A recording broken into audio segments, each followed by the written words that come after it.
Hello, my name is Nicole Smith, and I've taken on the role of CTE coordinator recently. I look forward to working with you all in this capacity. I was also looking forward to meeting you at the Thursday, February 28th Board of Trustees meeting. However, given the inclement weather, that meeting had to be canceled. That meeting was intended to provide a number of updates regarding an exciting and busy spring. To make sure the board is kept informed and our timelines are maintained, we are sharing these updates via recorded webinar for board members and stakeholders to review as they're available.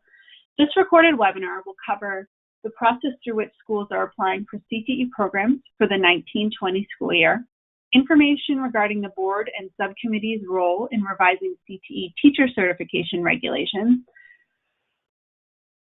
provide a timeline for the state's Perkins 5 plan, and a timeline for the newly created Program Equipment Fund, which was established in the revision of CTE funding processes in the fall. We'll begin with the CTE program approval process. Schools are currently in this process, with recommendations being brought to the CTE board's March 22nd meeting. A quick overview of the timeline.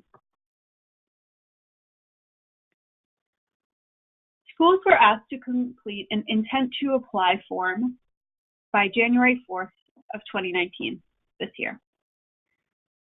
Following that time, they had to attend a technical assistance and information session, which provided updates and information regarding the program approval process. Completed applications were due on January 21st.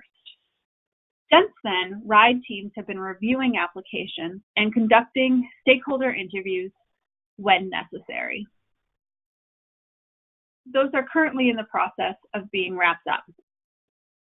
CTE board recommendations will be developed from those interviews and will be presented at the March 22nd meeting.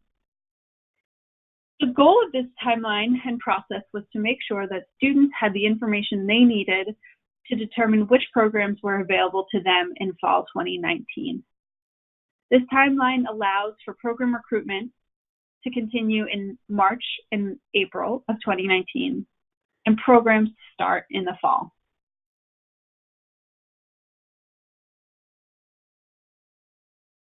With the introduction of the CTE board's career field standards, we expected each program to identify the specific career field that their program was preparing students for.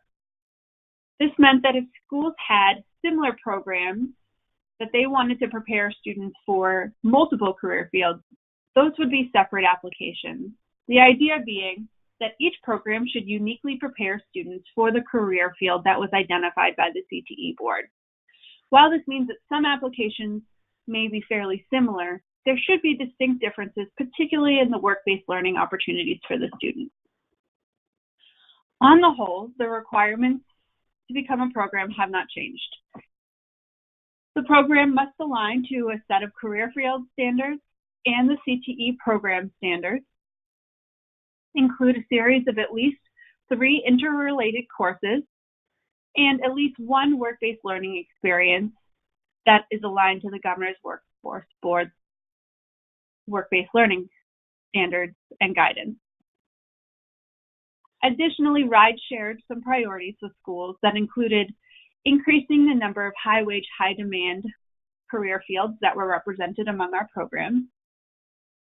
We were especially looking for applications of programs that have existed for 3 or more years and have had at least 1 graduating class complete the sequence, knowing that it is much better opportunity to review programs that have established themselves and have data as a way to determine the quality of the program for students that may be entering in the fall. Another priority was looking at programs that are made up of state or nationally accredited coursework. These may be through nationally accredited coursework providers, such as Project Lead the Way or NCCER. This may also be in partnership with our colleges, universities, or the College Board to include AP or dual and concurrent enrollment as part of the coursework. And finally, we wanted to learn more about the culminating project and how schools were working with their students in these programs to connect their learning across the program and the other coursework students are creating and completing in the form of the school's proficiency-based graduation assessment.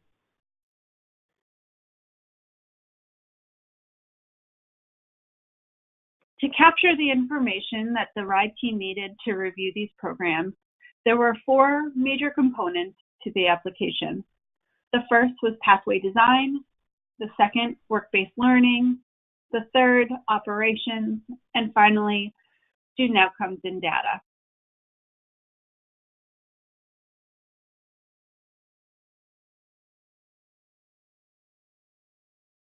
The pathway design section of the application sought to answer the question, will all students earn the required credentials and other requirements per the CTE board standards for the selected career field? Do the teachers of the program have the experience and credentials required to provide students with both broad and deep exposure to the industry? Do the 3 required courses have a sufficient breadth and depth of industry and the career field? And are the courses clearly aligned to industry expectations and progression towards the identified credential? The components within this section asked about credits and credentials, the course sequence, the proficiency-based graduation assessment, which is the culminating activity for students in their senior year at all high schools, and overall look to assess the quality and rigor of both the curriculum and the experience overall that students would be experiencing in the CTE program. The work-based learning section of the application looked to ensure that all students complete career field connected, standard-aligned work-based learning experiences with committed partners. So critical components of these questions were identifying a industry partner or community-based organization that was supporting the school and helping the students to gain experiences that they would have should they enter that career field. Schools had to demonstrate that students in the program would complete at least 80 hours in one type of the 5 Governor's Workforce Board identified areas of work-based learning over the course of the program. Further, they were asked to explain how the work-based learning was integrated into the academic experiences of the course and what kind of assessments or presentation or final events the students complete in order to share out their learning from the work-based learning experience.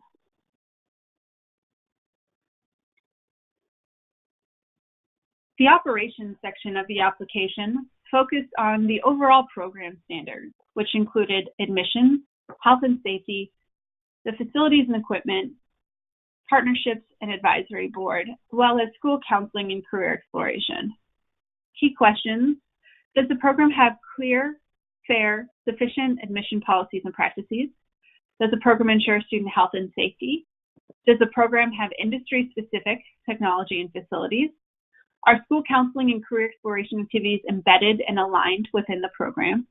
And does the program regularly engage with industry, higher education, and community partners as appropriate for the career field in an effort towards continuous improvement?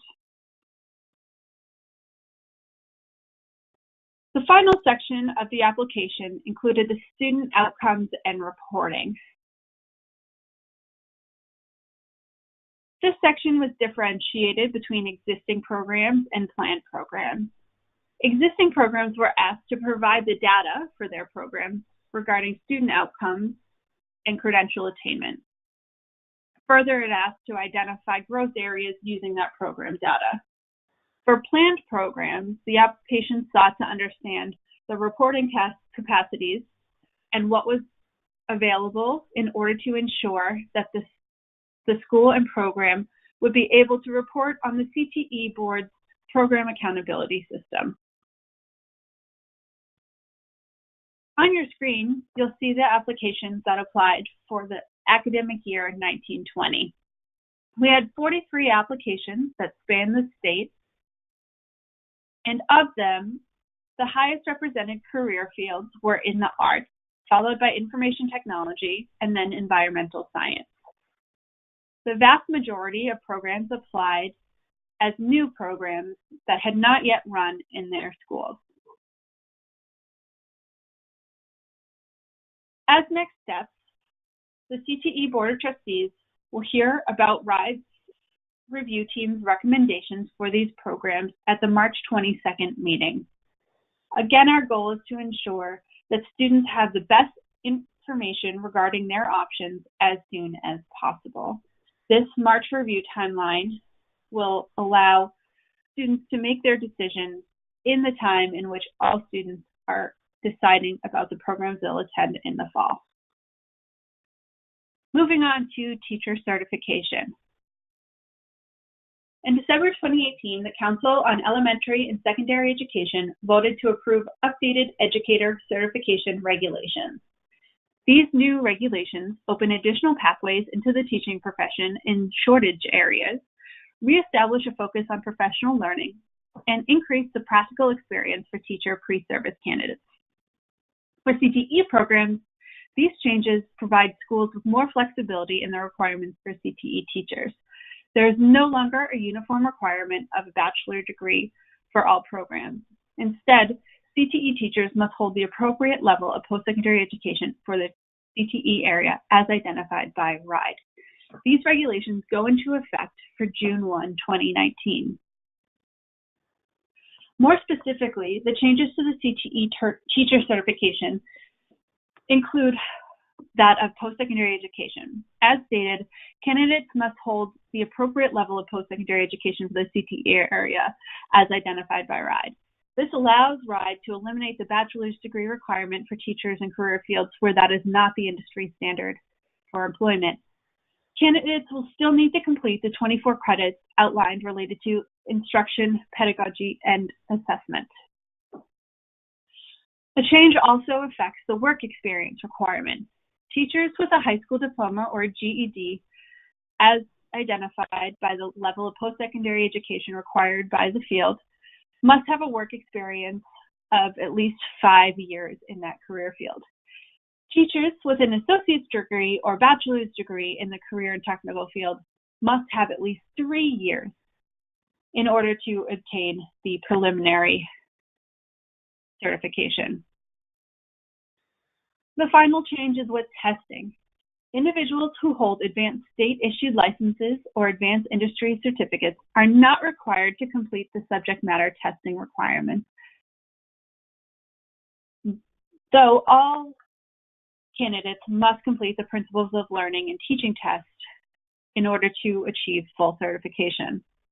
If the work experience or the degree is completed more than 10 years prior to the date of application, the subject matter test will still be required.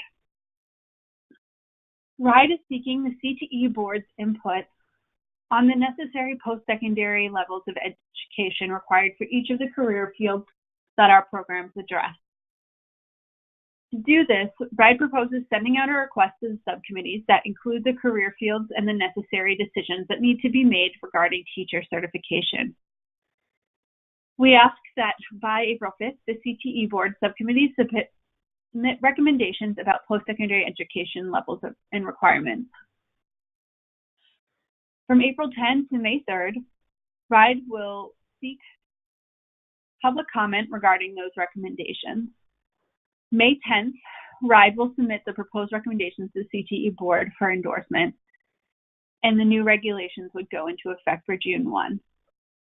We recognize that this is an ambitious timeline, but also recognize the importance of ensuring that we get both public comment and industry input on ensuring that we have the information needed to make these decisions to ensure the best system is in place for our educators of our CTE program.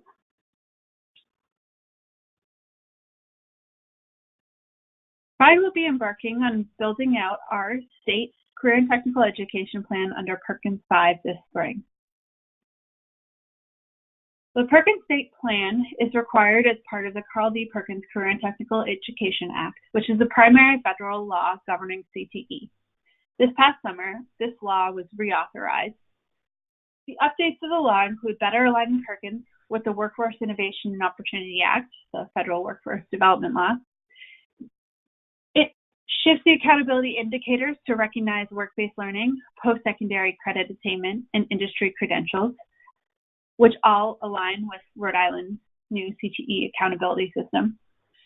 Define CTE concentrator and program of study in a consistent way that is aligned with Rhode Island's current definitions. Retains current state governance structure and retains the formula and funding levels for the amount of money each state receives. It creates a local needs assessment that requires data-driven decision-making on local spending with stakeholder engagement. And it allows for Perkins spending in grades as early as grade 5, where in the past you could not spend below grade 7.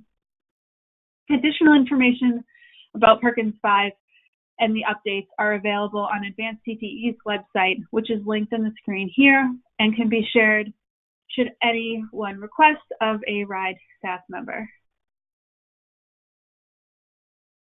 We are just beginning this process, but are proposing the following timeline. Throughout the month of March, RIDE will work on a transition plan, which is required as part of the federal law. The transition plan will address fiscal year 20, and in the process, will ensure that we consult with schools, the CTE board, and other stakeholders to ensure that our FY20 plan meets the needs of the state while allows us to think holistically about our 4-year plan that we will develop in that time. By law, the transition plan must be to the governor at least a month ahead of the time that we submit it. So we are proposing getting the transition plan to the governor's office mid-April for her office to return it by mid-May in time for a May 24th due date that was established by the U.S. Department of Ed. In the meantime, between April and July, RIDE will engage a stakeholder group of meetings to develop the full 4-year state plan.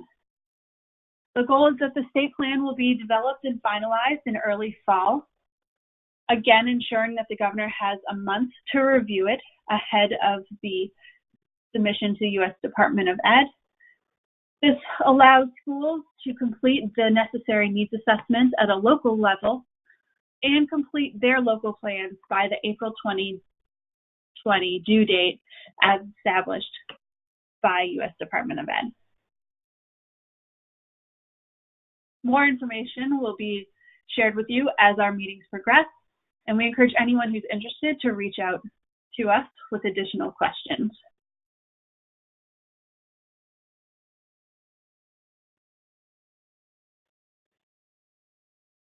Finally, we have an update on the Program Equipment Fund.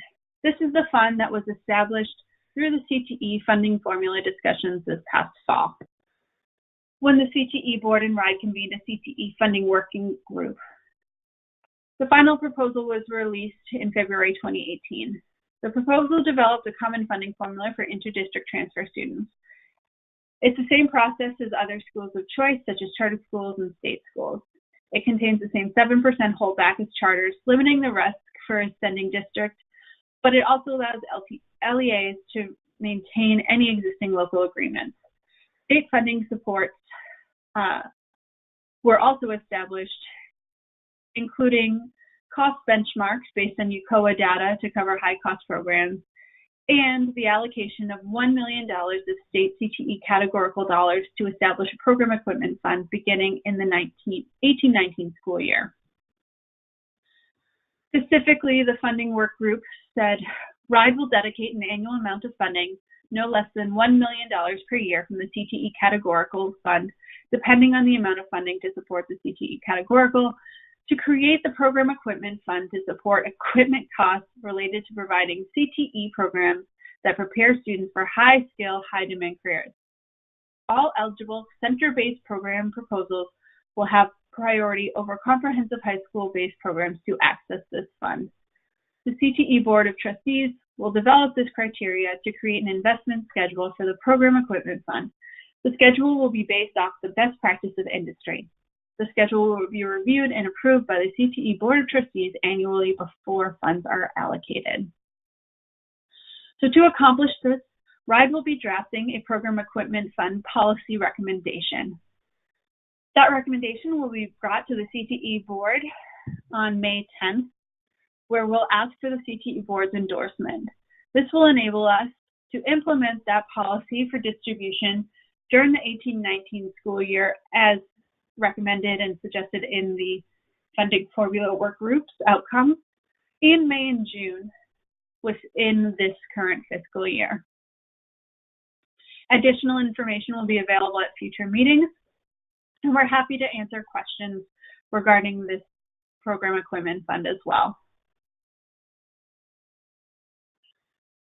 Those are the updates we have for March that were intended for the February 22nd CTE Board of Trustees meeting. Should you have any questions, please feel free to reach out to me, Nicole Smith, NICOLE.Smith, SMITH, at ride.ri.gov. I look forward to working with you all. Thank you.